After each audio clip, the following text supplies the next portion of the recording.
مریم ایک کھجوریں کھا اور پانی پی، تیرے اندر تو قوت و طاقت آئے گی۔ اطباء لکھتے ہیں کہ جو عورت ولادت کے بعد کمزوری محسوس کرتی ہے، بلکہ ہر عورت کے لیے جب بچے کی ولادت ہو جائے سب سے پہلی غذا کھجور دینے چاہیے، کچے کھجور دینے چاہیے، وہ میسر نہ ہو سوکھے کھجور دے دیں، کہتے ہیں کہ اس کی قوت کے لیے کافی ہے۔ اور یہ وقت عورت کے لیے بڑا عجیب لمحہ وہ ہوتا ہے، ولادت کا جو لمحہ ہوتا ہے۔ اسی لیے تو اللہ کے نبی صلی اللہ علیہ وسلم نے فرمایا اپنی عورتوں کی قدر کر لیا کرو، تمہاری اولاد کے لیے وہ کئی دفعہ موت کے منہ سے واپس آتی ہے۔ اپنے بیویوں کی قدر کر لیا کرو، ان کی عزت کر لیا کرو۔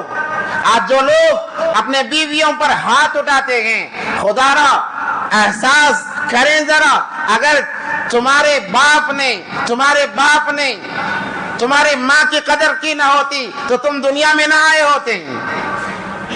ایک صحابی آئے نبی پاک صلی اللہ علیہ وسلم کے پاس اور کہنے لگے اللہ کے نبی میری بوڑھی والدہ ہے، وہ چل نہیں سکتی، نہلانا دھلانا پاخانہ دھلانا میں ہی کرتا ہوں، میں بیٹا ہوں، اور میں نے اس والدہ کو اپنے کاندھے پر بٹھا کر پیدل 30 حج کیے یا اس سے زیادہ حج کیے، اپنے کاندھے پر بٹھا کر میں نے حج کرا اپنے والدہ کو، کئی حج کرایا میں نے۔ اللہ کے نبی کیا میں نے اپنے والدہ کا حق ادا کر دیا؟ نبی صلی اللہ علیہ وسلم نے فرمایا اے فلانے، اگر تو اپنے جسم کی چمڑی کو نکالتا، اس کے جوتے بناتا، تیری ماں کو پہنا تھا، وہ ماں ان جوتوں کو پہن کر چلتی وہ گھس کر ختم ہو جاتا، پھر دوبارہ اپنا چمڑا نکالتا، جوتے بناتا، وہ ماں اس چپل کو پہن کر چلتی گھس ختم کر دیتی، تیسری مرتبہ تو اپنا چمڑا نکالتا، جوتا بنا کر اپنی ماں کو پہنا تھا، وہ ماں پہن کر چلتی گھسٹ کر ختم کر دیتی، تب بھی تو نے اپنی ماں کا وہ حق ادا نہیں کیا جو تیری ولادت کے وقت میں پہلی آہ تیری ماں نے بھری تھی۔ تیری ولادت کے وقت میں، تیری پیدائش کے وقت میں آج جو ماں بھرتی ہے تکلیف کے مارے، تو نے اس کا بھی حق ادا نہیں کیا۔ اللہ کے نبی صلی اللہ علیہ وسلم نے کہا الجنت تحت اقدام الامہات، الوالد اوسط من ابواب الجنہ۔ آج کا نوجوان بڑا افسوس ہوتا ہے، یہاں پر بات کرنے میں زبان لڑکھڑا جاتی ہے کہ ماں باپ کو کہا جاتا ہے کہ تمہیں کچھ معلوم نہیں ہے، وہ ماں باپ اگر نہ ہوتے تم دنیا میں نہ ہوتے۔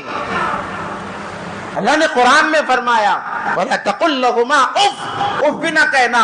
اگر اپنے ماں باپ کو اف کہو گے، نوجوانوں سن لو کان کھول کر، کعبے کا غلاف پکڑ کر تم دعا کرتے ہو نا کہ میرے کاروبار میں برکت آئے، میرے مال میں برکت آئے، میری پریشانیاں ختم ہو جائے، قسم اللہ کی ساری زندگی حج کرتے رہو، ماں باپ ناراض ہیں، تمہارے حج منہ پر مار دیے جائیں گے، تمہاری نمازیں منہ پر مار دیے جائیں گے۔ جس جنت کے لیے تم نمازیں پڑھتے ہو، نبی علیہ السلام نے فرمایا الجنت تحت اقدام الامہات۔ حج پہ جانے کی ضرورت نہیں ہے، ایک فرض ادا کر لیا ہو گیا، اب ماں کے قدموں میں جاؤ، ماں کے قدموں میں جاؤ، باپ کے قدموں میں جاؤ اور کہو ماں میرے لیے دعا کر دے۔ ایک ماں کی دعا ہزار شیخ عبد القادر جیلانی رحمت اللہ علیہ جیسے ہزار اولیاء پر ان کی دعاؤں پر غالب آئے گی، ایک ماں کی دعا۔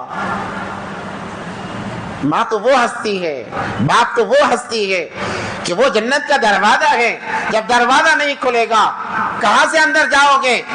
چند کم وقت نوجوان کہتے ہیں اگر پہلے یہ میرے ماں باپ تو جنت میں جائیں، ارے وہ جنت میں جائیں نہ جائیں دوسرا نمبر ہے، اپنی جنت کا خیال کر، تیری جنت کا کیا ہوگا؟ نبی علیہ السلام نے فرمایا تیری ولادت کے وقت میں جو پہلی آہ تیری ماں نے بھری تھی، اس آہ کا بھی تو نے حق ادا نہیں کیا، تو ہم حق ادا نہیں کر سکتے۔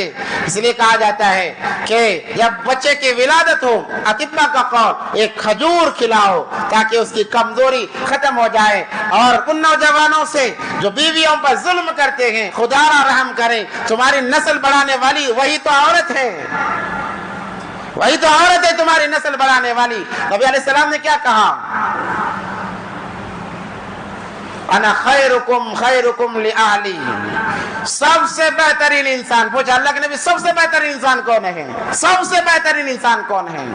کہا جو اپنے گھر والوں کے ساتھ اچھا سلوک کرے، جو اپنے بیوی بچوں کے ساتھ اچھا سلوک کرے، والدین کے ساتھ اچھا سلوک کرے۔ نبی علیہ السلام نے فرمایا میں اپنے گھر والوں کے ساتھ سب سے اچھا ہوں۔ تمہارے ہاتھ